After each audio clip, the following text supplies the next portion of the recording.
네, 고교영의 정치비상구 2부 순서 시작하도록 하겠습니다. 여러분 화요일이면 저희 스튜디오를 꼭 찾아주시는 분들이죠. 바로 대장남배 소개해드리도록 하겠습니다. 먼저 김종대 전 정의당 의원 나오셨습니다. 네. 야, 마을 이장 충청도 산골의 힘 김종대입니다. 아니 제가 지금 이름하다가 김존대라고 할 뻔했잖아요. 너무 연로해 보이셔가지고 앞으로 존대하도록 하겠습니다. 이제 달반 대사는 끝났다. 네, 이제 충청도로 네. 간다. 이제. 아니 근데 그 의상이 완전히. 우리 녹색 정의당 선거 운동을 글쎄, 똑같아. 연상케 합니다. 내가 예. 딱 보는 순간 더 촌스러운 걸로 준비해달라고 했더니 너무 세련됐어. 아니 일단 경운기하고 네. 경운기하고 저 장수 막걸리. 한 통, 네. 고무신. 그러니까 저희가 좀 이렇게 제작 여건이 좋으면 저 네. 경운기 타고 방송하면 되는 거 아닙니까? 이게 그러니까요. 무용 경운기에 예. 올라타가지고 좋습니다. 이렇게. 예. 지금 아이, 뭐 모내기 시즌인가요? 이제 곧 다가오죠. 네. 저는 다 소화가 가능해요. 그러니까요. 예. 그러니까 아무나 되는 거 아니에요. 예. 정말 전천후시면 전천후. 뭔가 이제 변검술. 우리 지금 토론계에 새 역사를 끼고 있는 거. 정치 토론 비평 업계 그러니까. 뭔가 복장술이나 야. 이런 게 어마어마하십니다 보니까. 네. 그럼요. 예. 그러니까요. 나중에 예. 또 기대해 주세요. 네. 이어서 이장님. 네, 그 한 분 더 소개해야죠. 장윤선 정치 전문 기자 오셨습니다. 네, 발로 뛰는 현장 기자 장윤성 기자입니다. 아, 요즘도 예. 그렇게 바쁘게 지내시는 거죠? 아니 근데 이게 사실은 좀 선거 끝나면 조금 뭐 휴가도 가고 그럴 수 있을 거라고 생각했는데. 뉴스인 김은지 갔다 왔던데요. 아니, 용감해. 나 그거 휴관주도 모르고 저번 주에 출연하러 갔잖아. 아, 그래요? 그냥 아유. 빈 스튜디오에? 갔더니 없더라고. 아, 빈집만 너무하다. 다녀오셨어요? 야, 네. 이거 너무한다. 알려줘야 되는데. 아이, 뭐. 고정 출연자한테. 아이, 그러니까 끝나고 나니까 일이 더 많아졌어요. 막 그러니까요. 영수회담 하고 도대체 이게 어떻게 해야 될지 선거 이후가 더 큰일이다 이런 얘기가 나와서 하여간 노상 정신이 없습니다. 그러니까 네. 저도 슈에 편의점 노상 이렇게 늘상 보지만은 정말 출연자들 많이 부르십니다. 보면 이게 아침에 네, 그러니까요. 아침에 꼭두 새벽부터 그러니까요. 예. 네, 꼭두 새벽부터는 아니고 9시부터 네. 시작을 하는데 예, 그래도 상당히 많은 분 우리 또 김종대 의원님 또 그러니까요. 금요일 날 꼭 결정적인 순간 그건 내가 다음 시간에 아, 유행어 만들었어요. 제목은 단독부터 뜬대요. 그러니까요. 예, 우리 예. 썸네일에. 예. 단독은 늘 글쎄. 예, 근데 저는 한꺼번에 다 보여주지 않아요. 그러니까 전술이 살라미 전술이에요. 다음을 기대하게 네. 만들어놔. 그래서 주에서 높이는 거거든. 딱 네. 클라이막스까지 올라간 다음에 딱 거기서 그건 내가 다음 시간에 알겠습니다. 그 본격적인 이슈 살펴보기 전에 광고 말씀 하나 전하고 가겠습니다. 대한민국 최초 비절개 모발 이식 병원 모션 의원을 소개합니다. 비절개 무삭발 방식을 최초 개발해 티나지 않는 모발 이식 절개하지 않아 뼈를 회복이 가능한 병원입니다. 오늘 퇴근 후 모발 이식하고 내일 출근이 가능한 곳, 거품 뺀 한리적 비용에 철저한 사후 관리까지 일정 많은 김종대 의원님도 이제는 생각이 좀 달라지셨을까요? 관심이 있습니다. 네, 그 경향 TV 출연자 이거 시청 취재라고 되어 있는데 출연자는 정말 특별한이 되겠죠 아마도 시청자도 된다니까요. 예. 특별한 해주신다고 하니까요. 강남역 10번 출구 방향 모션 의원으로 오셔서 무료 상담 받아보시기 바랍니다. 친절한 상담은 02533-5882 제가 5882 설명드렸죠? 모발 빨립니다 이게. 네, 잊지 않고 찾아주시기 바랍니다. 모션 의원도 제가 지금 우리 제작진이 말씀해 주시는데 김종대 의원님에게 관심이 굉장히 많다고 합니다. 그러니까 비포 앤 애프터로 오직 여기서 방송 소화하는 조건으로 이제 뭔가 이식을 한번 해보자 예. 이런 분위기인 것 같아요. 직접 저를 실험하세요. 오. 그 광고 효과 그거보다 더 좋을. 나중에 뭐 국정감사 나오고 이런 거 아니겠죠? 네, 아니, 정말 의원 측에서 적극적인 지금 자세를 취한다는 알겠습니다. 얘기입니다. 그럼 이번 주부터 마련한 김종대 의원님의 새 코너 충청도 이장님의 한마디 들어보겠습니다. 예, 꼭 찍어 먹어 봐야 뭔지 아냐? 척 보면 아는겨. 이게 말이야. 지금 그 최상병 사건이 어디까지 왔느냐? 이런 상황까지 온 거예요. 그 마을회관 앞에 말이야, 우리 동네. 어떤 놈이 맨날 밤에 와서 똥을 싸고 와. 어머나 오마나 그래가지고 내가 큰일 났네 이거. 열이 받은 게 이제. 아. 그래서 어느 날 집에 안 들어가고 마을회관을 간 거예요. 응? 그런데 아니나 다를까 뿌지직 소리가 나더니 가만히 들으면 냄새도 나. 그래가지고 쫓아 나간겨 내가. 네. 그랬더니 마을회관 앞에서 어떤 놈이 바지춤을 올리는데 손에 두루마리 화장지를 쥐고 있는 게. 예, 급한 상황입니다. 완전 예. 대단하다. 예. 그러면 내가 보기엔 그놈이 싼겨. 거의 뭐 심증이 굳어지죠. 그쯤 되면. 네. 마을 사람들 나오라. 이놈이다 이놈. 얘가 쌌다 이러는데. 근데 안 쌌대. 썬 거 봤네. 그래서 네가 임마 여기서 임마 이렇게 저 해가지고 임마 내가 임마 두루마리 그래서 집까지. 잡으러 나왔는데 임마 그랬는데 그건 그거고 안 쌌대는 싼 걸 봤냐는 거야. 그럼 너 아까 뭐 했어? 어제 뭐 했어? 내가 이제 따지니까 기억이 안 난대. 기억이. 기억이. 기억이 안 난다는 순간적으로 상실했나 모양이네요. 네. 그러면서 이제 거꾸로 나를 이제 무고죄로 걸겠다고 증거 이놈이 있어? 이제 이렇게 버티는 게 증거 있어. 아니 그런데 이렇게 보면은 그러면 내가 가서 그 똥을 찍어 먹어봐야 알아? 그척 보면 아는 거지. 김지아 씨 오적에 철푸덕하면 똥 떨어지는 소리고 찰사닥하면 귀사대기 맞는 소리라고 그런 거 그걸 구천을 떠도는 내가 염라대왕 앞에 다 배웠다고 김지아 오적에 나와 그게. 그러면은 내가 이장을 몇 년 한겨. 이런 거를 시골 이장 실력으로 또 모른단 말이야. 내가 이럴 줄 알고 동네 여기가 다 CCTV가 설치가 돼 있어. 그것만 까면 돼. 과학 수사로 밝힐 수 있다. 얼마든지. 까면은 돼요. 지금 이 자식이 이게 그거 못 가게 하려고 경찰에 전화하고 연주를 다 동원하고 있는 게. 그 사이에 네, 그걸 막으려고. 그러면 내가 물러날 이장이 아닌 거. 그러면 나는 이 정도는 내가 진상 규명할 자신이 있어 내가. 이장 아무나 하는 게 아니라고. 다 면허증이 있고 교육받아야 되는 게. 아니 지금 유재은 법무관리관이 공수처에 가가지고 작년 8월 2일 날 그 왜 경북 경찰청에 넘긴 최상병 사건 기록을 그 회수해 왔는데. 그렇죠. 그 회수한 당일이었죠. 유재은 법무관리관이 검찰단에 얘기해서 그 회수해 온 거 아니야. 그 직전에 뭔 일이 있었어. 이시원 공직기강 비서실 전화를 받자마자 팍팍 돌아가기 시작한 거 아니에요. 그렇죠. 예. 그런데 이제 이걸 공수처에서 다 조사해가지고 다 이렇게 전화국에 통신기록 뽑아가지고 이렇게 전화 받았고 그래서 여기서 유재훈 법무관리관이 경북경찰청으로 전화했고 이 사건 흐름도가 MBC, JTBC 뭐 뉴스룸 9시 뉴스에 다 나갔어. 그래서 이제 국민들 누구나 다 알아. 그래서 이제 얘기해. 그러니까 기억이 안 난대. 그 중대한 일이. 그 긴급하고 중대한 일이. 장관은 자기가 지시 안 했대.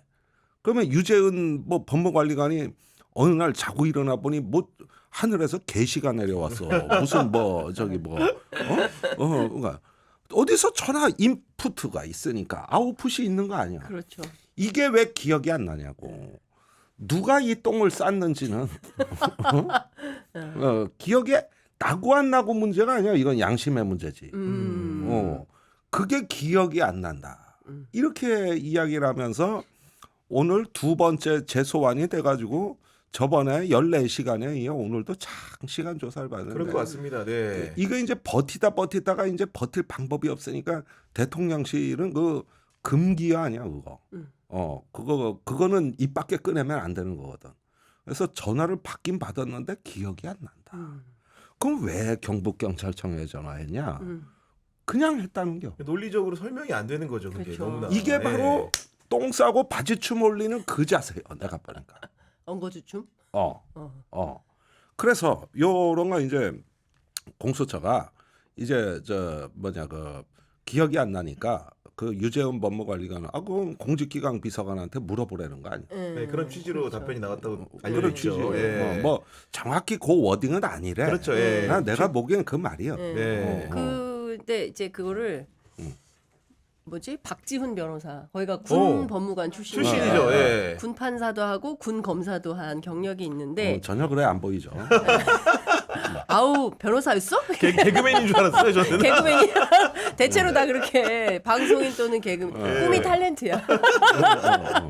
근데 이렇게 분석을 하더라고요. 유재은 법무관리관도 변호사고, 그리고 이제 군 관련된 그 법조 이력이 굉장히 많은 분이기 때문에 괜히 잘못 얘기했다가 이시원 공직기강 비서관하고 말이 안 맞으면 그러면 둘 다 큰일 날 수가 있기 때문에 말을 맞추는 게 어려운 상황이므로 기억이 안 난다.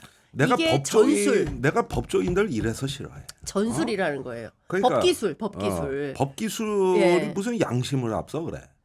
양심은 지금 뭐 자기가 큰일 나게 생겼는데 양심이 아니라 일단 자기가 유죄를 받지 않기 위한 법기술로 들어가기 시작하다 아니, 그러니까, 이렇게 봐야 되고 이거 진짜 찍어 먹어봐야 하는 게 이거. 네. 그러니까 이거는 이 진상 밝히는 거는 이거 저 충청도 이장님 수준에서도 다 밝혀 이거.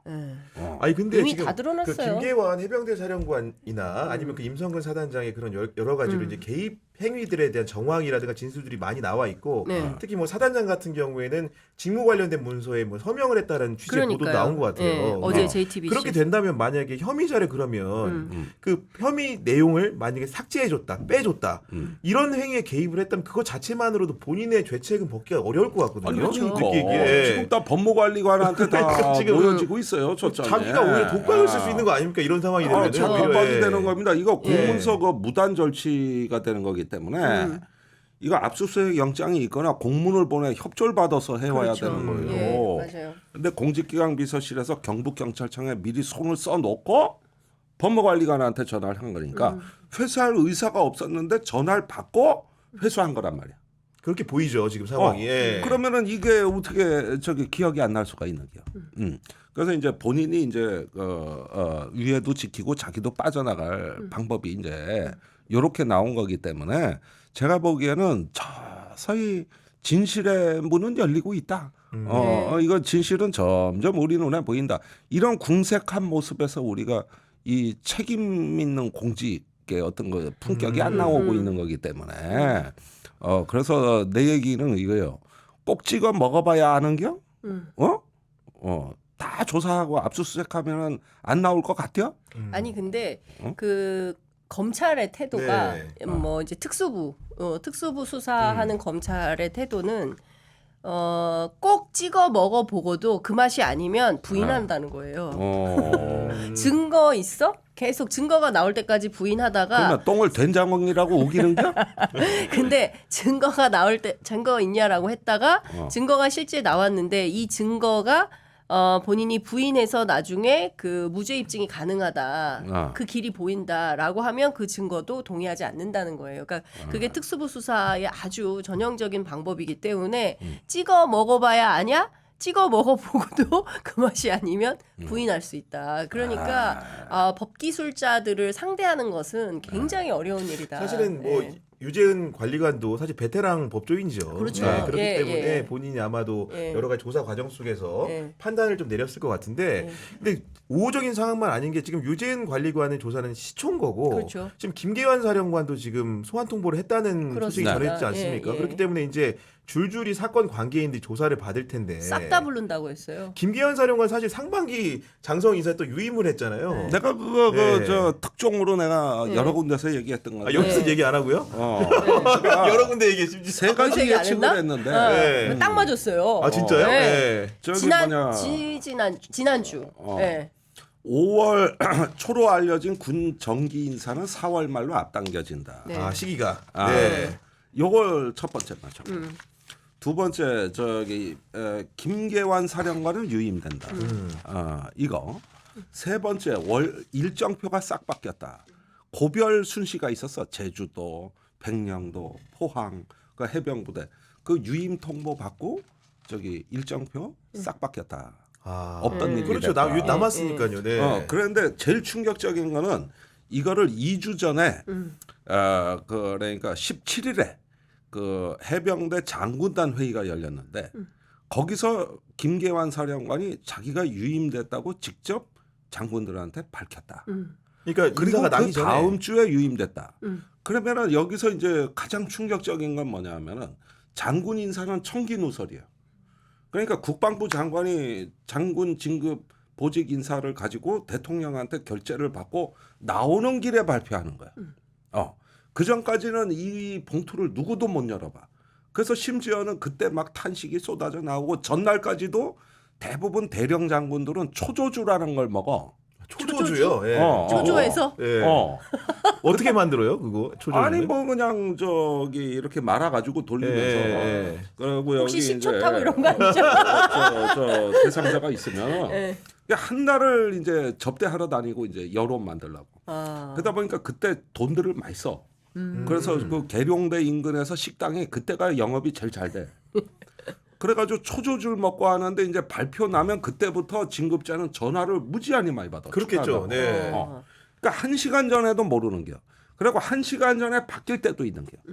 근데 어떻게 일주일 전에 김계환 사령관이 자기가 유임된다는 걸 알았을까? 알았을까? 요거야. 네. 이거는 이런 청기누설 대통령 인사권을 일주일 앞서 나 유임됐어 앞으로 똑바로 근무해 이 훈시가 나간 거야. 요걸 내가 단독 취재를 해가지고 언론에 터뜨린 거죠. 그러니까 그래서 일주일 다음 전에. 주에 유임될 것 같다 그런 거예요. 근데 딱 그게 금요일 날 나왔죠, 보도가. 나왔지. 예. 어. 그 정확하게 딱 김종대 의원이 맞추셨어요. 여 경향신문에도 내가 저 논설위원하고 인터뷰 그 때고 인터뷰 때 이런 일이 있다니까 아이, 취재 좀 해봐야 되겠네요. 그러는데 취재는 개뿔 그 사이에 뭐 일주일 만에 다. 근데 하나 더 있어요. 하나 더 있는데 네. 김계환 사령관 이게 이제 언론이 거의 주목하지 않고 있다면서 김정민 변호사가 이 얘기를 꼭 좀 해달라고 저한테 이제 부탁을 했는데 어떤 내용입니까? 김계환 사령관이 유임되는 날 국방부 조사본부장이 원래 그 준장이 한다 그래요. 네. 그런데 소장으로 진급을 했어요. 근데 이 소장 진급이 원래 어떤 자리냐면 공병 쪽 TO인데 공병 쪽 TO를 빼서 국방부 조사본부장을 소장 승진을 시켰다. 왜 그랬을까? 그 사실 지금 연보현 군검사를 박정훈 대령 측이 고발을 해놨어요. 왜냐하면 그 허위 사실, 구속영장. 그 구속영장에 허위 사실이 적시돼가지고 그걸 문제 삼아서 고발을 해놨는데 이 사건이 어디로 돼 있냐면은 지금 국방부 조사본부에 가 있다는 거예요. 그래서 박대령 측은 어떤 의심을 하고 있냐면 이거를 지금 일전을 불사하겠다. 라는 시그널로 우리는 인식한다. 그러니까 대통령실이 물러날 생각이 1도 없다. 그러니까 김계환 사령관 사실상 그냥 유임을 유임시켜버리고 시키고. 그러니까 네. 자리를 보전시켜 준 거죠. 그러니까 혹여라도 자리 보전이 안 되고 뭐 쫓겨나거나 이렇게 되면 양심선언을 할 수도 있잖아요. 그렇죠. 예. 그러니까 그거 못하게 유임 딱 시켜놓고 그다음에 국방부 조사본부장은 오히려 영전 승진을 시켜버리는 거예요. 그러면서 사실상 그리고 없다는데요. 국방부 조사본부장은 늘 준장하고 2년 정도 하다가 퇴직하지 소장으로 승진한 적이 없대요. 그러니까 전례가 없네. 네. 그러니까 굉장히 매우 이례적인 사건인데 이게 그냥 이렇게 넘어간다 이거 있을 수 없다. 결국 이거는 결정이 섰다. 끝까지 싸우겠다 이런 걸로 보기 때문에 박대령 측에서도 상당히 단단한 준비를 해가지고 이 사건 대응하겠다 이런 입장을 밝혔어요. 그렇죠. 그런데 전에 임기용 국방비서관도 이제 3스타로 네. 진급했고 맞아요.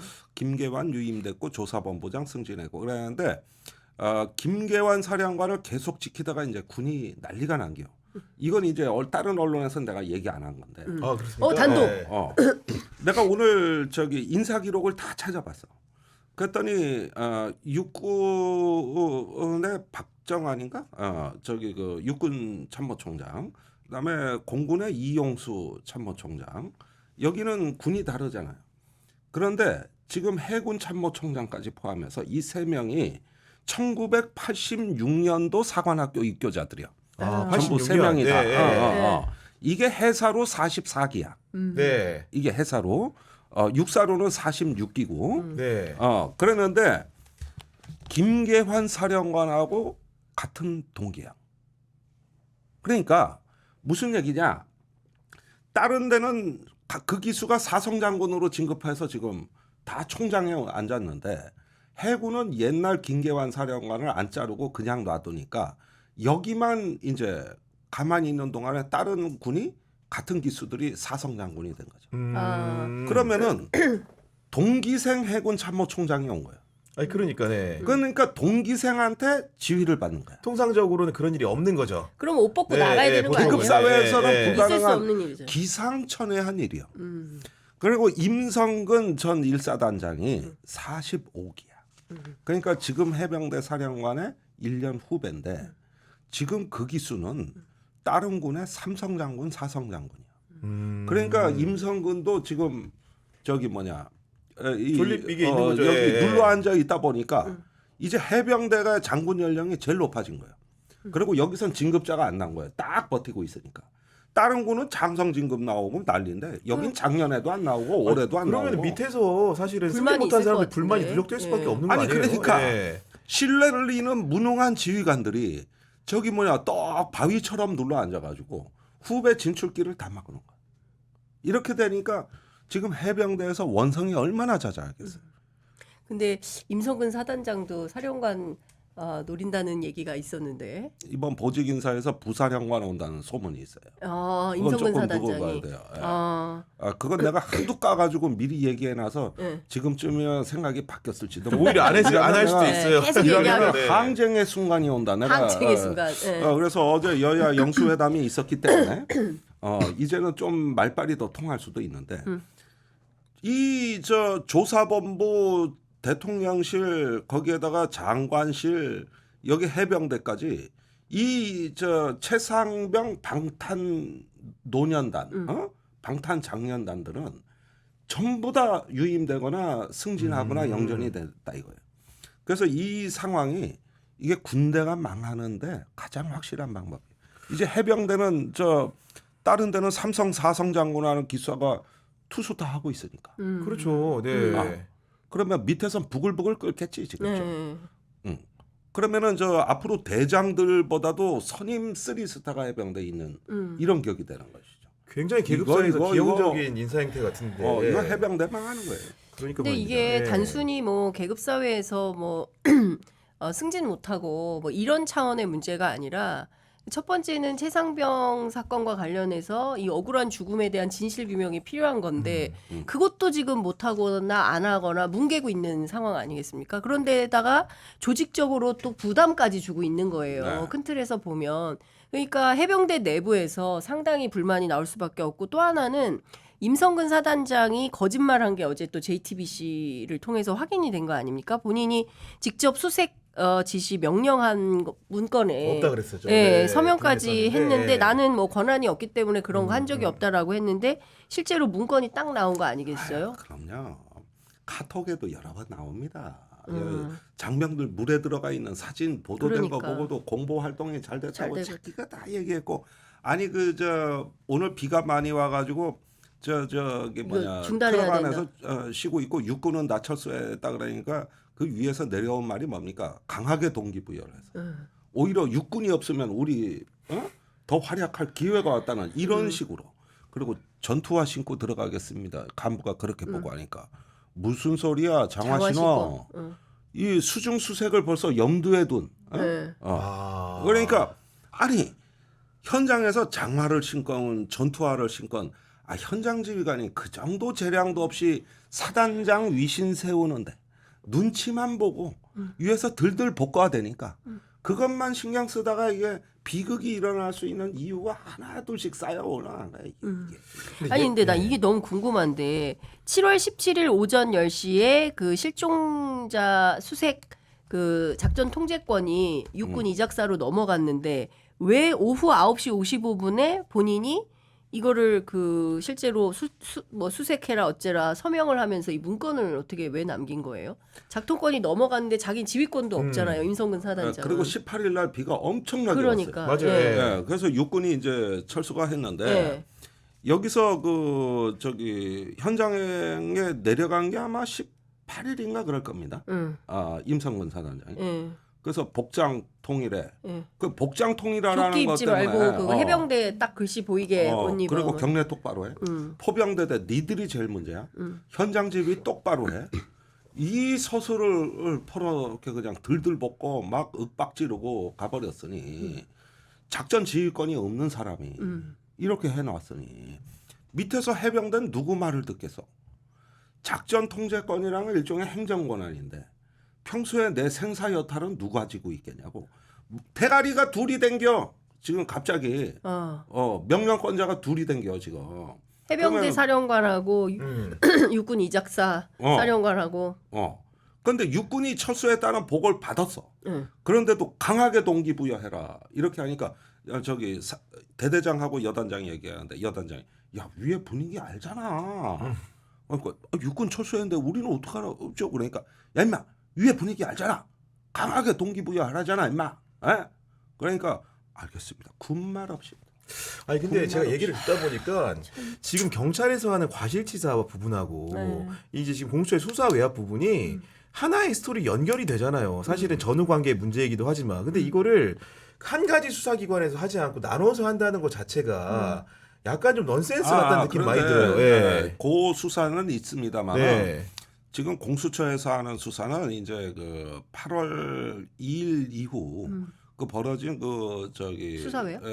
저 회수 지시와 예. 네. 그다음에 혐의자 빼라고 한 것에 대한 박정훈 대령이 고발한 건이에요. 박정훈 네. 대령 고발 네. 건으로 그래서 예. 이거는 현장의 그게 아니고 수사 대상이 아니고 아니 그러니까요. 네. 이거는 수사 결과가 나온 다음에 그것을 외압을 행사에 번복시킨 요 부분에 대한 수사. 근데 결국은 근데 연결은 되죠. 그 두 그쵸. 사건의 이제 핵심적인 당사자들이 같이 공통되게 껴있기 때문에 네. 저는 특검 필요성이라는 게 결국은 그렇죠. 그런 뭔가 일관되고 통일적인 수사, 종합적인 수사를 하기 위해서는 지금 단계에서 예를 들면 이송 이첩을 통한 그런 특검 수사가 더 필요한 당위적인 측면을 보강해 주지 않냐라는 생각이 든다는 거죠. 그렇죠. 그 예, 문제는 경북경찰청 수사보다도 그 저기 박정훈 대령에 대한 항명죄 수사와 재판에. 재판 그것하고 통합이 돼야 돼요. 아, 나중에 그렇군요. 가서 네, 네. 이게 항명이냐 외압이냐 한 이걸 끗 가리는 완전- 게 두 건인 네. 거지. 군 검찰은 항명을 네. 수사를 하는 거고 공수처는 외압 외압을 수사를 한 하는데 거고. 같은 사건을 달리 보는 관점에 불과한 거거든. 근데 그러니까 사실- 이게 통합이 돼야 돼.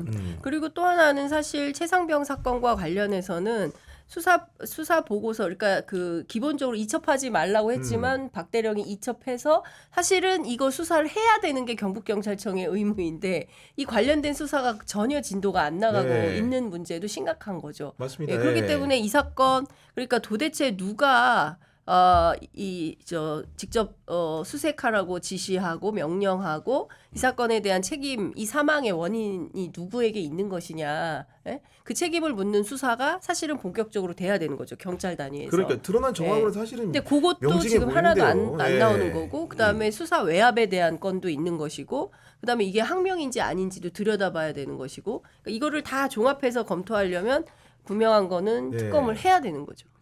알겠습니다. 그 최상병 사건 요 정도로 얘기하고요. 이번에는 현장 취재 강자 우리 장윤성 기자님의 현장 막점 마크 들어보도록 하겠습니다. 아, 오늘은 좀 어떤 또 시제를 준비해 오셨나요? 네. 오늘은 가만 있어봐 이거를 이게 이게 많이 하다 보니까 오늘은 이게 예, 지금 준비를 해야 돼요. 네. 예, 오늘 제가 준비해온 지게가 나와. 지게, 네. 예, 지게차를 타고. 예, 지게차 이거 영수회담 그 네 글자가 나왔군요. 예. 네. 영수회담. 아, 뜨거워. 네, 진짜 뜨거운 이슈가 되고 있는데요. 사실은 사실 오늘부터 좀 제2라운드가 시작되는 분위기입니다.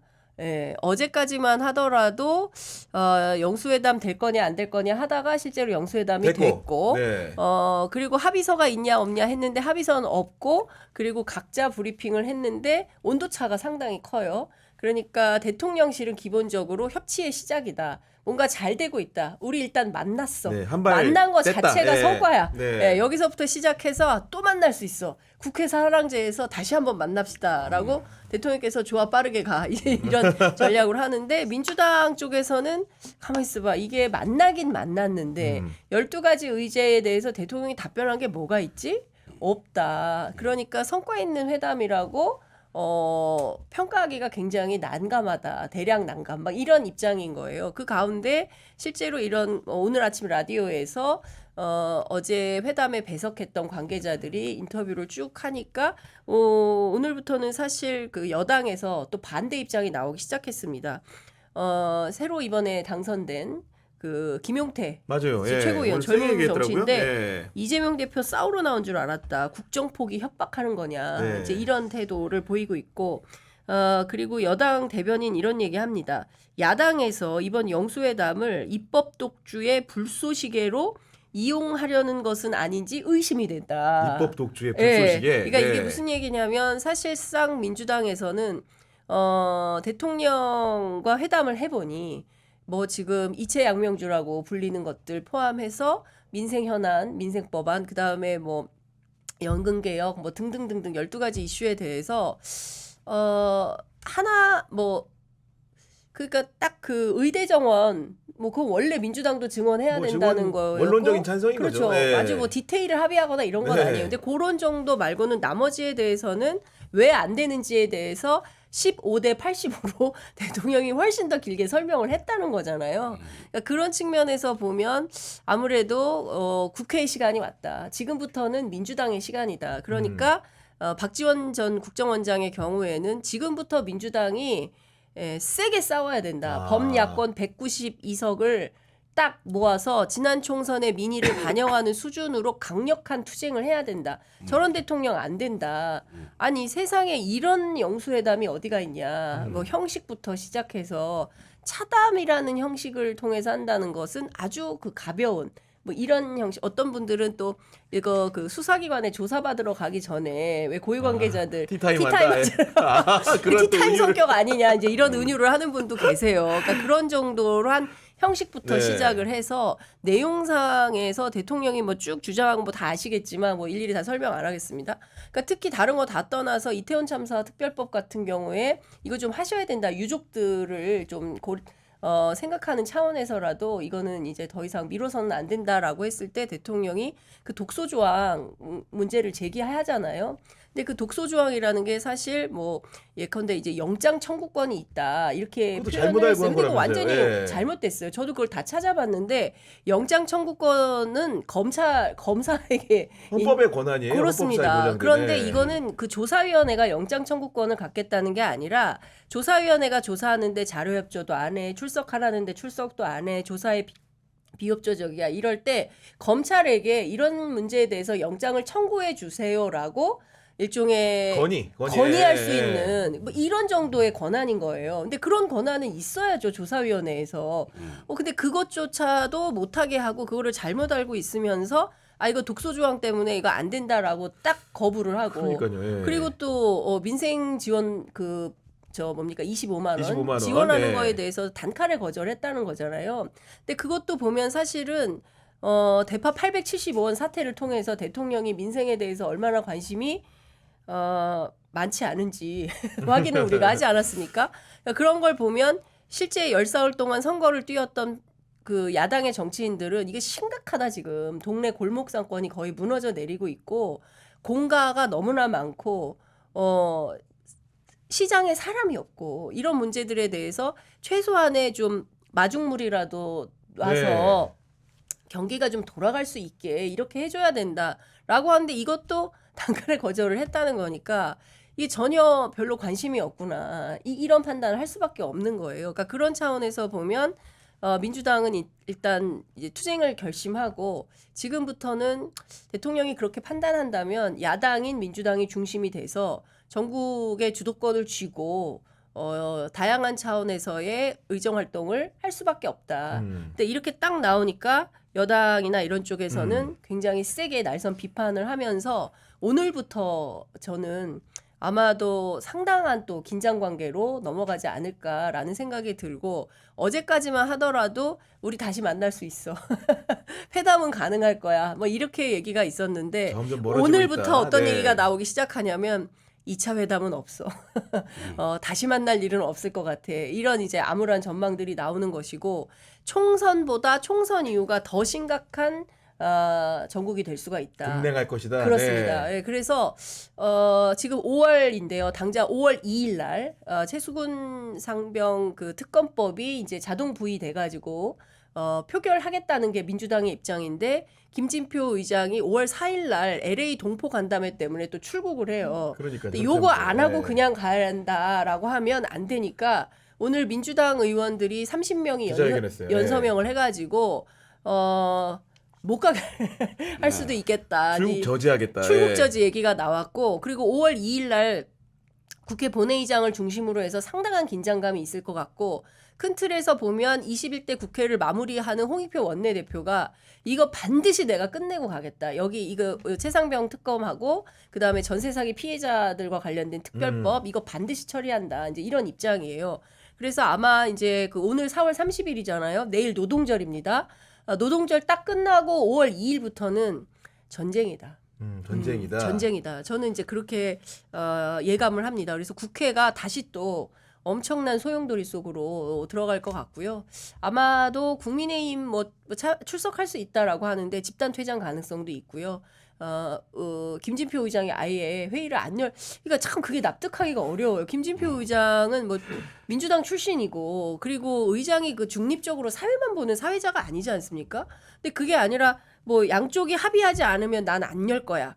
이렇게 얘기를 한다는 것 자체가 상당히 어불성설인데 지금 어려운 국면으로 지금 가고 있다 네. 이런 생각이 좀 듭니다. 아니 의원님은 좀 어떻게 좀 전망하십니까?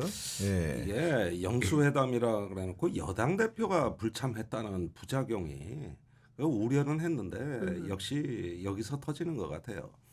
사실은 이재명 대표를 초청한 대통령실 입장에서는 일단은 의미 있는 행사라고 평가할 수밖에 없어요. 그렇죠. 안 근데 만나다 여기 만났으니까. 참여 안 한 여당이 이제 뒷담화 형식으로 까대고 있는 거거든. 뭐 대통령실을 꽤 취재한 모양이더라고.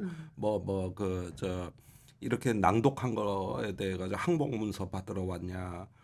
또 이거 합의 안 된 거다. 뭐 이런 얘기들 하고 그러는데 이건 처음부터 대통령실과 야당의 직접 협상이었고 국민의힘 존재가 보이질 않았어요.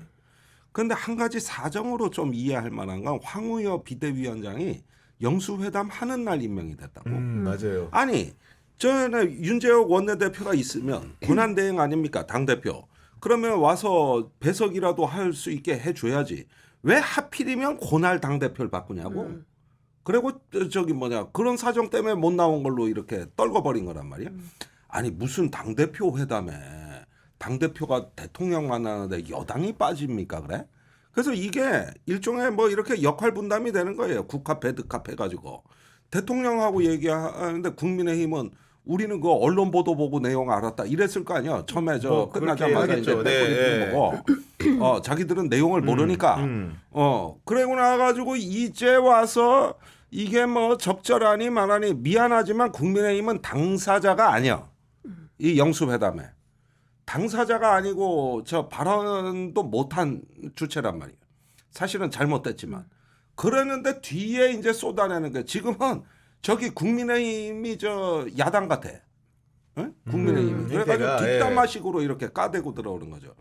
그런데 보통은 이렇게 영수회담을 하면은 여당도 그 후속 조치를 책임져야 되는 데인데 대통령이 물론 뭐 별다르게 성과를 낸 건 없지만은 그러면은 뭐 다음에 만나고 뭘 만나고 이런 것들이 원래 여당 쪽에서 얘기가 나와야 되는 건데 없다는 얘기를 하는 거잖아. 없다는 얘기를. 근데 윤석열 대통령은 야 끝나고 나서 그 정진석 비서실장한테 앞으로 자주 만나야 되겠는데 그러니까 정진석 비서실장이 저 국회에서 한번 만나시죠. 이렇게 대화를 했다는 거 아니야. 그러니까 너무 다르잖아. 너무 다르잖아. 그래서 이건 처음부터 여당을 쏙 빼버리고 대통령이 지 혼자 다 하겠다고 하다가 이제 이재명 대표 돌직구를 맞고도 자기가 초청한 입장에서 솔루션이 안 나오니까 그냥 냅둬버린 겁니다. 그러니까 국민의힘에서 오늘 와가지고 이제 난리를 치는 거예요. 이걸. 근데 이게 무슨 정치입니까 이게? 아니 근데 이게 저는 이런 생각이에요. 영수회담이라는 단어 자체가 이게 굉장히 과거형이거든요. 맞아요. 그러니까 영수회담은 대통령이 총재를 겸임하던 시절에 했던 게 영수회담이에요. 그 말을 처음에 안 쓴다 그랬어요. 안 쓴다. 원래대로 했으면은 그러니까 문재인 정부나 과거에 어떻게 썼냐면 여야정 대화 이렇게 썼어요. 그래서 여당, 야당, 정부가 모여서 함께 전국에 대해서 논의하는 이런 틀이었던 거예요. 근데 그런 건 안 한다. 그리고 이거 영수회담이라고 규정하고 밝힌 게 대통령실이에요. 그래. 그러면 영수회담이라는 건 무슨 얘기냐면 이 자체에 내가 다 결정하는 거야. 이게 깔려 있는 겁니다. 대통령인 내가 여당을 포함해서 뭐 이렇게 해서 영수회담을 했다 이렇게 평가를 해야 되는데 제가 오늘 천준호 이재명 대표 비서실장 인터뷰를 했어요. 그 회담 이제 뒷얘기를 좀 들어보려고 불렀는데, 그러니까 그 이분이 가장 그 뭐 회담에 이제 쭉 가다가 중간 대목에서 대통령이 이런 얘기를 했다는 거예요. 이게 단독 보도였는데, 그 동안에는 대통령이 뭐 선거도 좀 눈치를 봐야 되고 또 여당도 좀 생각을 해야 되고 이랬는데 지금부터는 그렇게 안 하겠다. 내 생각대로 정치하겠다. 이런 얘기를 했다는 거예요. 그게 굉장히 그러니까 들리는데. 그러니까 그게 뭐냐면 이제 두 갈래로 해석이 가능한 건데, 그러니까 선의로 해석을 하자면 뭐 지금까지 막 정치의 문법에 따라서 뭐 이런 이리저리 끌려다녔다 뭐 이런 식의 그렇죠, 뭐 이런 예. 맥락이 있었. 여당 눈치를 볼 수밖에 없었다. 예. 근데 여당이 눈치를 봤지. 그렇지 않습니까? 네. 여당이 눈치를 보고 여당이 끌려다녔지.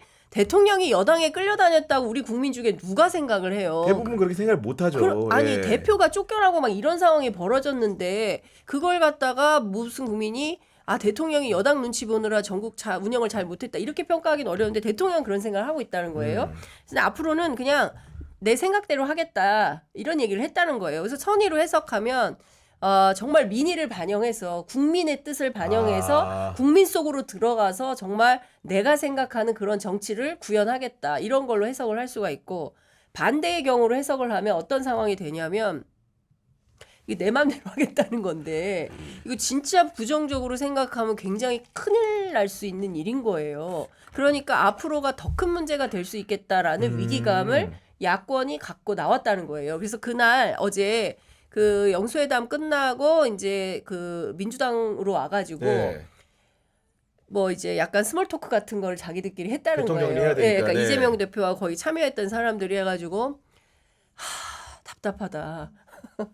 가만 있어봐. 이거 우리 대통령 상황 인식이 이러면 우리 어떻게 해야 되는 거냐. 이제 이런 아주 깊은 고민을 나눴다는 겁니다. 근데 이런 거예요. 대통령이 이제 언론 내가 줄 방법 알고 있는데 나 그럴 생각이 없다. 뭐 언론 장악하거나 관여할 생각이 없다. 이런 얘기를 대통령이 했다는 거예요. 그런데 언론을 쥐지 않았습니까? 지금 KBS는 박민의 KBS가 돼버렸고요. 갑자기 KBS 9시 뉴스 앵커가 너 오늘부터 하지 마 해가지고 인사도 못하고 빠졌죠. 더 라이브 최욱 씨는 나가는 줄 알고 있었는데 나오지 말라 그래서 방송이 그날로 문을 닫았죠. 그 주진우 라이브의 진행자 그 주진우 기자는 KBS에 도착했는데 프로그램이 없어져서 그냥 집으로 가야 돼서 그날 저녁에 MBC 뉴스 아이킥에서 신장식 변호사하고 거기서 엔딩을 했어요.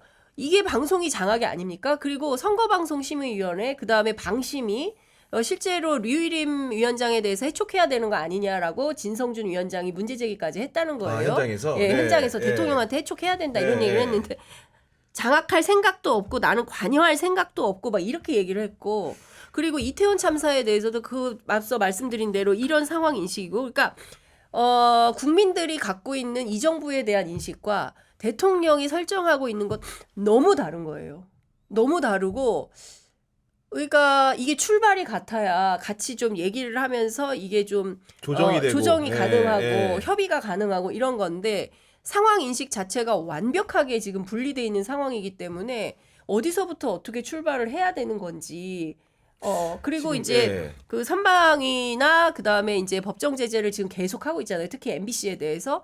그런데 그 부분에 대해서 잘 모른다는 식으로 얘기를 해서 이재명 대표가 그 홍보수석이나 이런 분들한테 그 좀 보고를 좀 제대로 정확하게 들어달라. 좀 예. 해야 되지 않냐 이제 이런 얘기까지 했다는 거예요. 그래서 제가 물어봤어요. 정말 몰라서 모르는 거 같냐 아니면 대화할 때, 모르는 예. 척하는 거 예. 같냐. 그랬더니 그 부분은 언급을 안 해요. 천준호 실장이 곤란하겠죠. 대통령의 속마음을 제가 어떻게 알겠습니까? 이제 이렇게 이제 피해가긴 했는데 문제는 무슨 얘기냐면 본인 판단은 그런 생각이 아니라는 거예요. 언론을 지금 장악하지도 않았고 장악할 생각도 없고 관여하지도 않고 있다. 우리가 보기에는 그러니까 다른 거 다 떠나서 선방위의 그 최초로 위원인가요? 이분이 무슨 얘기를 했냐면 가정주부가 이번에 그 MBC 보도 관련해 예, 가지고 예. 아니 그 김건희 여사를 가정주부라고 표현한 것도 그렇고 음. 그걸 가지고 무슨 마치 아무 문제도 아닌 걸 문제 삼는 것처럼 얘기하는 그런 인식이 이게 잘못됐잖아요. 평범한 시민의 인식에서 보면 대단히 잘못된 사고 방식인데 그조차도 문제가 아니라고 판단을 한다면 이거 도대체 어디서부터 우리가 그러니까 어디 견적이 안 나온다. 이게 언론 지금. 보도 내용을 전해드리면 국민의힘 추천 한 위원이 갑자기 방송에서 가정주부가 청탁 선물을 받았다고 온 국민에게 떠드는 꼴이라고 했다는데 이게 진짜 저도 이거 읽으면서 좀 약간 황당하더라고. 황당무계하더라고요. 그러니까 황당무계한 예. 거죠. 근데 이제 이런 상황이 계속 펼쳐지고 있다고 한다면 그리고 거기다 대고 이게 여당이 공세하기 시작하잖아요. 입법 독주를 위해서 이거 저 영수회담을 불쏘시개로 활용하려고 그러는 거 아니야? 이렇게 의심을 하기 시작했다. 이러면 이후에 전국은 진짜 어디로 갈지 알 아니 수가 지금 없다. 우리 장 기자님 말씀하신 예. 정말 어떻게 보면은 심각합니다. 대화 갔던 사람들이 뭔가 어느 정도 이제 접점이 있고 하면은 대책을 뭔가 좀 면밀하게 짤 텐데 아예 벽을 만나고 온 느낌인 것 같아요. 오늘 뭐 전주도 비서실장 얘기를 전해 주셨는데 그러니까요. 이럴 때는요 우리 의원님 네. 어떻게 해야 됩니까 야당이? 글쎄 뭐 흥부가 기가 막혀 하듯이 저 얘기를 하는데 그 일단 지금 대통령은 이제 자기 세계에 갇혀 있는 이 일종의 어떤 자기애가 거의 중증 수준인 것 같습니다. 그러니까 이제 국회에서의 그 정치를 통해 해결할 수 있는 게 좀 한계가 보여요. 이게 우리가 192석이라고 야권이 그러지만 뭐 하나 되는 일이 있겠어요. 어느 순간인가 이게 항쟁의 시간으로 바뀔 수도 있겠다. 국회가 아니라 시민이 주체가 되는 이런 항쟁의 시간으로 바뀔 수도 있겠다 그러는데 한 번 대통령이 움찔한 거는 지지난주 금요일에 갤럽조사가 맞아요. 나왔어요. 예. 그때 움찔했던 맞아요. 거고 네. 그 한순간뿐이었어요. 네, 그 한순간이 전부였다고 이제 보여지는 것이죠. 그러니까 대통령은 경청도 안 하고 설득도 안 된 거거든. 그때 모두 발언 때는 오늘은 듣는 자리라 그랬는데 막상 비공개 들어가니까 85% 자기가 얘기했다는 거 아닙니까? 그래서 일단은 갔던 사람들이 기가 막혀 돌아왔지. 돌아왔는데 또 초청받아 갔다 오니까 금방 나쁜 얘기하기도 뭐하고 난처했던 거예요. 민주당은. 그래서 이 부분에 대해서는 일단 빨리 영수회담은 있고 정해진 국회 권한을 일단은 100% 발휘하는데 집중을 해야 되고 이제 국민들이 다 지켜보고 있으니까 그마저도 안 되면은 이제 항쟁의 시간이 온다는 거 이런 부분에서 이제 우리가 시점을 고민해야 될 때가 됐습니다. 이건 선거만 갖고도 안 돼요. 원래 민주공화국은 하나의 어떤 국정의 흐름을 전환하는 계기는 선거예요. 그렇죠. 미국도 네. 중간 선거가 있고 나서 조지 부시가 이라크 전쟁 끝낸 게 미국의 중간 선거 보고 이제 그게 2006년이거든요. 그때 대패하고 럼스펠드 장관을 자르고 그다음에 이제 북한하고 대화가 시작된 게 그 2006년 미국의 중간 선거 때문에 유턴이 된 거거든요. 그런데 지금 일본도 어제 맞아요. 세 군데 보궐선거가 있었어요. 참의원. 참패했잖아요. 그런데 시네마현이 그중에 백미인데 우리 강서구청장 선거하고 똑같은데 17.2% 졌어요. 자민당이. 아니 근데 어머나. 왜 이렇게 똑같아? 왜 이렇게 그랬는데 똑같아? 거기가 자민당 의원이 지금 갑자기 거리가 돼서 한다는데 그 자민당 의원이 14선 한대요. 14전 한 지역에서 그렇게 진 거예요? 거기서 일본도 참 거기서 그런 거야. 지금 기시다 지지율 20%대예요. 이거는 그게- 격변이 일어난 거야. 격변. 거의 국회 해산해야 되는 거 아니에요 거기도? 일본은 내각 원래 해산? 사실은 자민당 독주가 오래됐잖아요. 네. 이제 그런 건데 그 지금 아까 우리 의원님 하신 말씀 때문에 독자들이 질문을 준 것 같은데 아까 이제 뭔가 새로운 시간을 준비해야 된다 이런 취지의 말씀해 주셨는데 이게 뭐 7월에 최상병 사건 일주기라기도 하고 좀 어떤 방식으로 좀 그런 시기가 도래할 수 있다고 보시는 건지를 궁금해합니다. 그렇죠. 그러니까 네. 물론 네. 최상병 사건이 일단은 주요 도화선인 건 맞아요. 이게 가장 결정적이에요. 이게 5월 국회에 이제 올리는 특검 법안이고 그러는데 지금 김진표 의장의 비협조로 우리 민주당의 일정표가 지금 무너지고 있다. 그러면은 이건 정말 보통 심각한 문제가 이거는 아니에요. 엄청 심각하죠 사실. 이게 박근혜 대통령 때 우병우 파동에 비견되는 어떤 정도의 심각한 상황. 그러니까 지금까지는 이 한 표의 짱돌 대신 촛불 대신 표 이래가지고 광화문에 사람들이 별로 안 모였다고. 그렇죠. 그런 상황이죠 실제로. 예. 예. 근데 이제 표 갖고 안 된다는 거 아니에요. 이러면 사태가 달라지죠.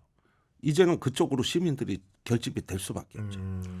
그러면서 이제 항쟁의 불길이 솟아오르는 거예요. 그래서 일단은 공수처와 특검 법안이 맞물려지는 다음 달 5월 전국이 이 정권의 어떤 그 운명을 결정하는 가장 중요한 한 달이 될 거다. 이때 공수처가 좀 힘을 내주고 쭉쭉 가면서 특검 법안이 이제 국회에서 본격적인 네, 이제 네. 급판이 벌어지고 여기에서 뭔가 이제 퇴행적인 어떤 흐름들이 나타난다 그러면 이번엔 시민이 용서하지 않을 거다. 바로 이 시점에서 7월로 넘어가는 이제 그 사이에 개원이 있고 그렇게 되는 건데 어쩌면 22대 국회의원들이 이게 의정 활동보다 농성을 더 많이 하셔야 될 상황이 올 수가 있어요. 그렇죠. 그러니까 저는 5월 2일부터 시작이라고 생각해요. 그리고 취재 편의점은 5월 4일 여차하면 인천공항에서 또 갑니다. 이종섭에 이어서 또 가겠어요. 예, 저희가 카메라 2구 지구 인천공항 가서 김진표 의장 어디 가십니까? 예, 저희가 가겠습니다. 그 저희가 간다고 하면 또 정치인들도 올 거예요. 구경의 정치 비상구 같이 갑시다. 아니, 저는 연대에서 방송합시다. LA로 가겠습니다. 저 얘기하려고 했어요. 거기 아는 사람 되게 많아. 아니 호주를 가려고 했잖아. 호주. 근데 와버렸다고. 근데 LA는 내가 다치라고 거기가.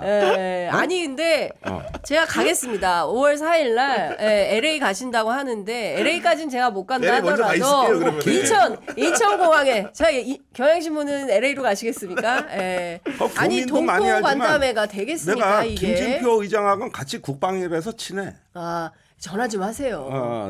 내가 이제 거기는 이제 주진우가 아니라 김종대가 간다지. 그러네, 그렇습니다. 예. 그러니까 지금 사실은 굉장히 이 위중한 순간에 네. 막판까지 지금 국회의장 뭐 해외 순방 다 좋은데 할 일은 하고 하고 가야죠. 숙제는 네. 하고 가야 된다. 예, 학생이 숙제를 하고 놀든지 해야지. 그렇죠, 예. 숙제 안 하고 놀면 찜찜해서 안 되거든요. 엄마한테 맞아요. 예, 아니 그러니까 엄마한테 맞아요. 그래, 엄마한테 맞아. 우리가 도주 대사를 보더니 도주 의장도 보는 거야. 이게. 그러니까 도주 의장 안 돼요. 뭐 예. 추미애 아까 의원은 뭐 혁신 의장이 되겠다고 네. 또 그렇게 말씀을 하시던데. 네. 그러니까 원래 LA가 옛날부터 우리 한인들 범죄 도피처로 애용됐던 도시예요, 거가. 과거에 그러네. 그러니까 저희가 취재 편의점에 가니까 시민 여러분들도 나오세요. 그래서 김진표 의장을 우리가 함께 보내드리는 그렇지. 든지 그래서 내가 뭐 LA 가게 딱 하든지. 가서 김진표 의장하고 단판을 짓고 네, 돌아올 거예요. 이장님 이제 금방 오긴 뭐하니까 LA에서 이제 로스앤젤레스로 좀 떠나서 거기서 좀 교민들 간담회를 하고. 할리우드 가서 영화도 한 편 찍고 오시게. 네. 네. 아무튼, 아이가 참. 예. 그리고 저는 지금 공수처장을 오동훈 변호사, 변호사 지명을 이제 했죠. 판사 출신 지명하지 네. 않았습니까? 근데 이것도 상당히 묘한 함수가 있다. 왜 지금 여태 임명 안 하다가 왜 갑자기 지금 했냐? 이 와중에 네. 딱 오동훈 판사를 했을까? 저는 이거 특검을 막기 위한 시간 끌기 전략이다. 이렇게밖에 해석이 안 됩니다. 그러니까 결과적으로 최혜병 문제가 결정타가 된다는 것을 특수부 검사 출신인 윤석열 대통령은 너무나 잘 알고 있는 거예요. 본인과 직접적으로 연관이 되고 이 문제가 얼마나 예민한 문제인지 누구보다도 윤 대통령이 잘 알고 있다. 그러니까 일단 오동훈 판사를 세워요. 이분은 제가 취재해 보니까 나름 중립적인 분이에요. 서기호 그래, 판사, 성향은, 네. 서기호 판사하고 인천지법에서 같이 일을 했대요. 그래요? 그래서 친하다고 그러더라고요. 아, 그래서 서기호 판사하고 만나니까 저도 서기호 판사 친한데.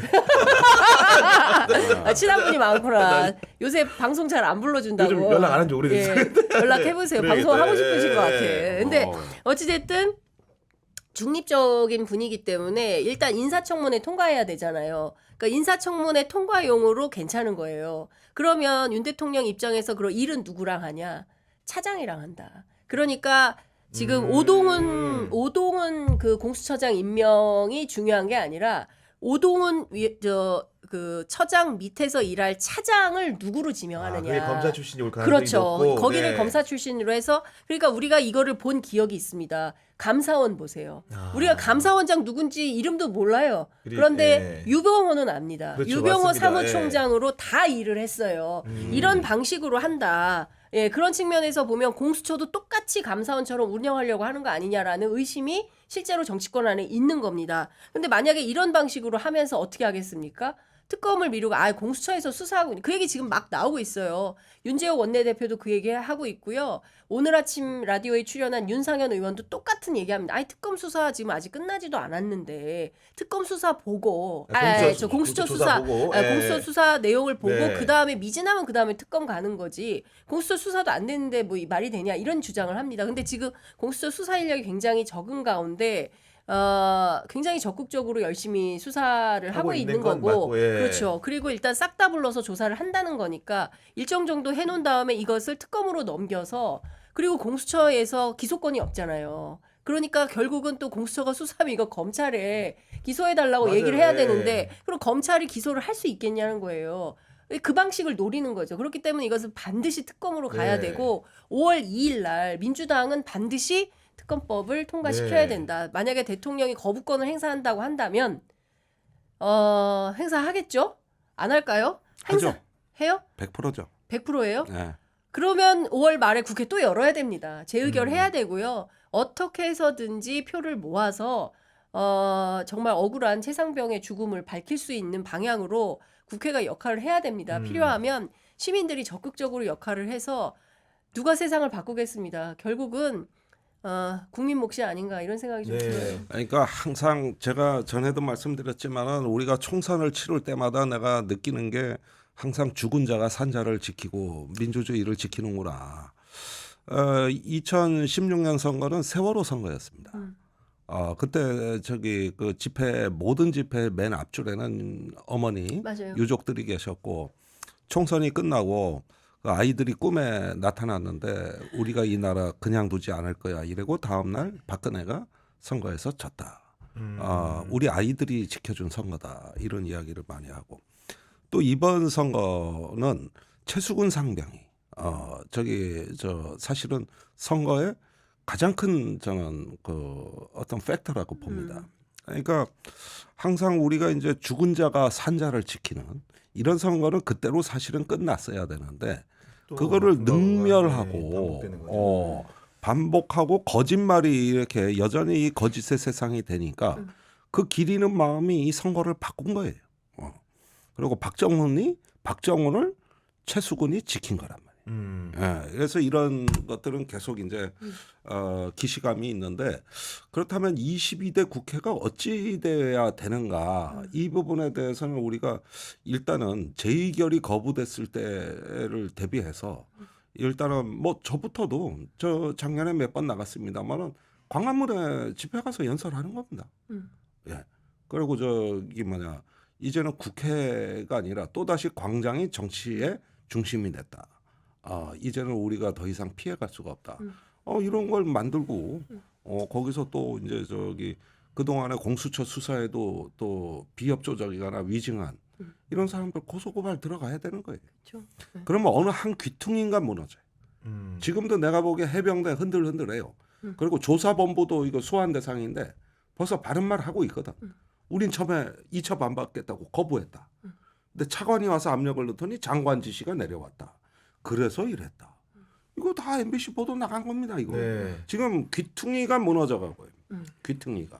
그리고 이걸 외압을는 죄값이 점점 불어나고 있어요. 그래서 이제 결사적으로 방어하려는 거거든. 이거 작년에 해결 가능했던 문제입니다. 얼마든지 대통령이 맘만 바꾸면 가능했어요. 그런데 이제 이왕 이렇게 됐으니 이거 뭐 심판해달라고 목을 내밀고 달려는데 그러면 안 합니까? 근데 제가 이 얘기 꼭 하고 싶은데 만약에 이번에 이제 광장에 다시 또 촛불이 모인다고 한다면 이번에 매 남녀는 이태원 참사 유족이 될 것 같습니다.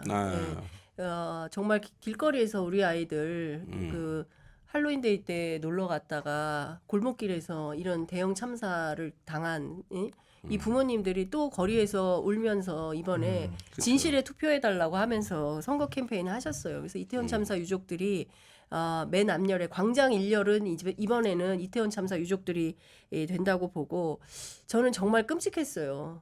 대통령이 어제 저 영수회담에서 이재명 대표 만나가지고 내 검사해봐서 아는데 삼풍백화점, 성수대교 뭐 이런 데 싹 다 수사했다. 뭐 일일이 다 거론을 하면서 이거 뭐 더 밝힐 게 뭐가 있냐. 뭐 이런 얘기를 막 했다는 거예요. 이태원 참사와 관련해서.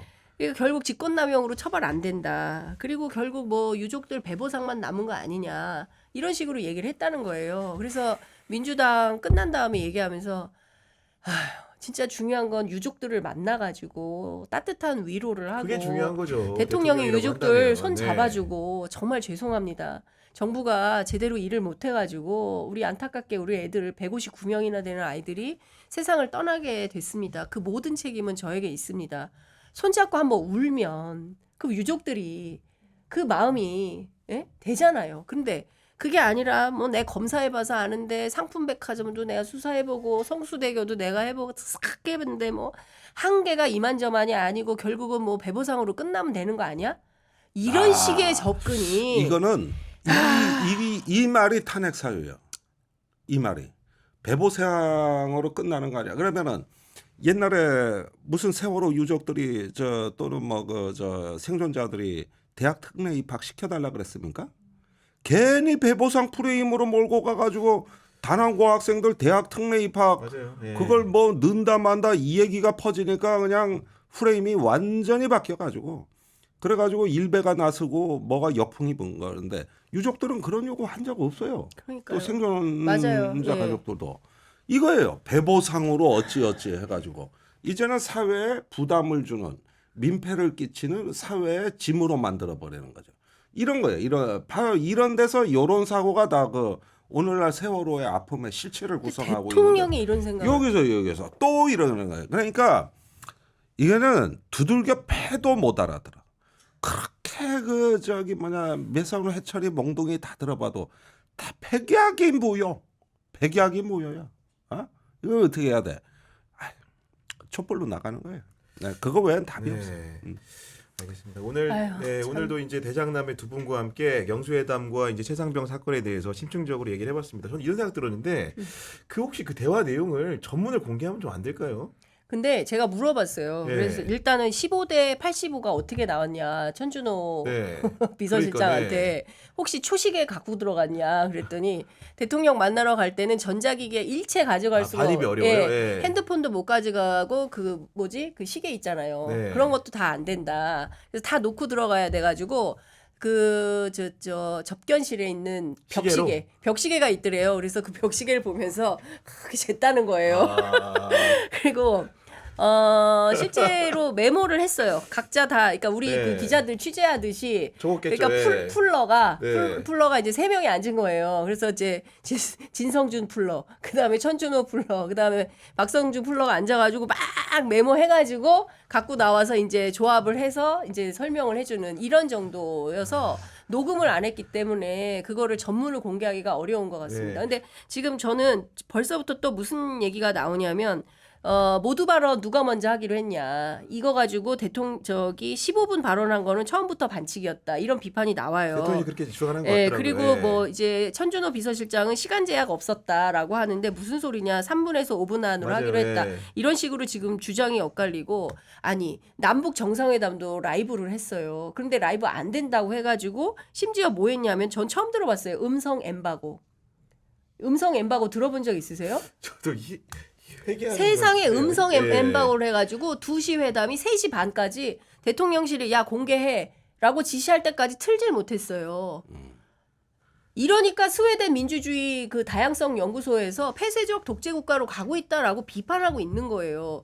그런데 그 말했다고 지금 얼굴이 상당히 어두워지셨잖아요. 아니 그러니까 아, 야당 정말. 발언을 통제하겠다는 의도였는데 15분에서 반칙이고 뭐 이렇게 됐다 그러는 건데 아니 우리가 하고 싶은 말 실컷 하러 가는 겁니다. 과거에 그렇죠. 여러 번 예. 문재인 그러니까. 대통령 뭐 봤는데 이런 식으로 뭐 발언을 제안하고 그런 거 없었고 문재인 대통령 때 야당 대표들이 비공개 때도 훨씬 많은 발언했습니다.